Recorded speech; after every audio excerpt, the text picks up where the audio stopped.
Olá, hoje a gente vai mergulhar num assunto que deu o que falar, né? As alegações de que o Corinthians teria pago despesas pessoais na gestão do ex-presidente Duílio Monteiro Alves, ali entre 2021 e 2023. A nossa conversa parte de uma matéria do GE. Globo, sabe? Eles investigaram notas fiscais, relatórios, de um período bem específico, 36 dias só, lá em 2023. Foi de 26 de setembro a 31 de outubro. Então, o objetivo aqui é, assim, analisar essas acusações, o que foi apresentado de prova, né, as notas, a tal planilha, e também o que os envolvidos dizem, as negações, e o contexto todo. Vale lembrar que as contas de 2023 elas foram aprovadas, sim, mas, olha, com ressalvas importantes dos conselhos do clube. O X da questão, então, é esse. O dinheiro do clube foi usado para coisa que não tem nada a ver com futebol? Cerveja, cigarro, até remédio para disfunção erétil, e ainda gastos bem altos com comida, outros serviços que, assim, parecem ser bem pessoais. Exatamente. A peça central que a reportagem traz é um relatório. Um relatório de despesas que soma, olha só, R$ 86.524,62. Isso nesses 36 dias. E esse documento, supostamente, teria a assinatura do Denilson Grilo, que era o motorista da presidência na época. Só que ele nega, diz que aquela assinatura não é dele. Um negócio que chama atenção também é um adiantamento, né, de R$ 80.000 em dinheiro vivo, supostamente para cobrir esses gastos do dia a dia. A matéria do GE. Globo diz que eles checaram as notas fiscais lá no portal da Fazenda e que elas são válidas. Tá. Nossa, mas 80 mil em espécie para despesa corrente. É, é, é, Parece um valor bem alto e um método um pouco, sei lá, informal para controle financeiro, né? Com certeza levanta alvoroços, né? Sobre como esse controle era feito, a rastreabilidade dessa grana toda.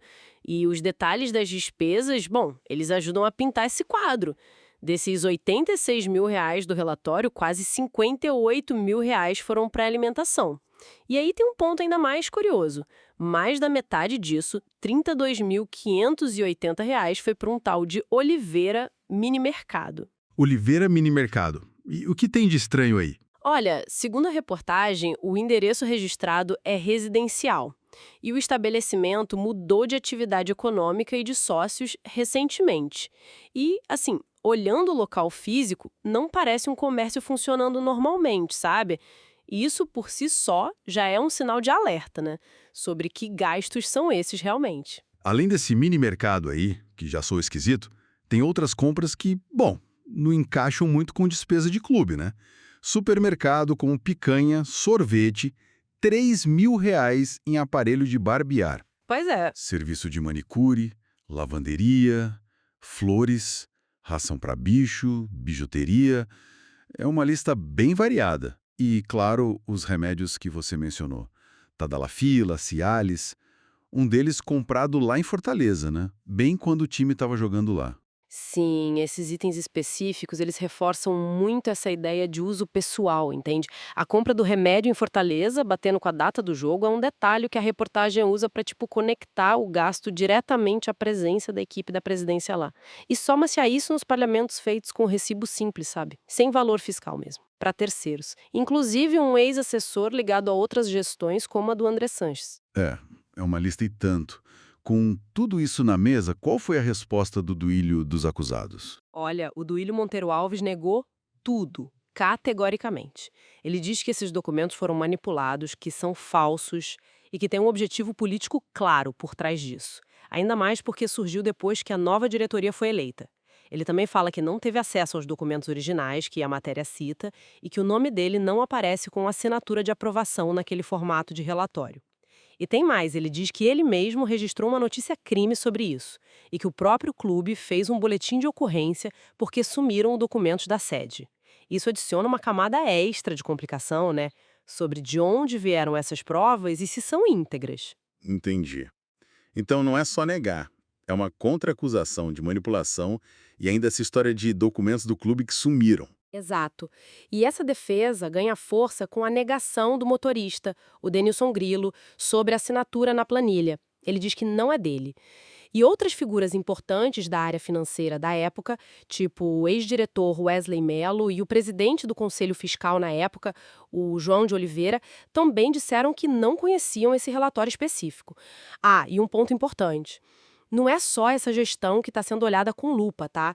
Tem outras investigações rolando no clube sobre o uso de cartão corporativo pelo ex-presidente André Sanches, lá em 2020, também por supostas despesas pessoais. Isso pode indicar, talvez, um problema mais sistêmico, sabe? Ou pelo menos recorrente de governança financeira.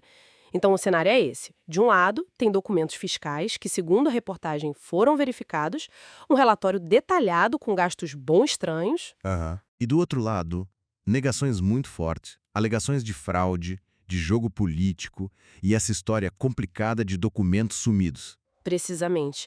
Fica a palavra da reportagem, baseada nesses documentos, contra a palavra dos envolvidos que questionam a validade e o contexto de tudo isso. A própria aprovação das contas de 2023, com ressalvas lá no Conselho Deliberativo, já mostrava, né, que mesmo antes dessa matéria toda, já existiam algumas preocupações internas sobre a gestão financeira. É. Fica claro que esse caso específico ainda vai precisar de mais investigação para a gente saber o que realmente aconteceu. Mas pensando um pouco além disso tudo, o que essa situação toda revela, né, sobre o desafio que é administrar um clube gigante, como o Corinthians, com um orçamento milionário. Levanta uma questão importante, eu acho, sobre a dificuldade de garantir transparência total, controles que funcionem de verdade, e como as pressões políticas internas, que a gente sabe que são enormes, podem acabar influenciando ou até distorcendo o jeito como a grana do clube é usada. Como é que a gente garante que o dinheiro seja usado só para o bem do clube mesmo? Fica aí a reflexão.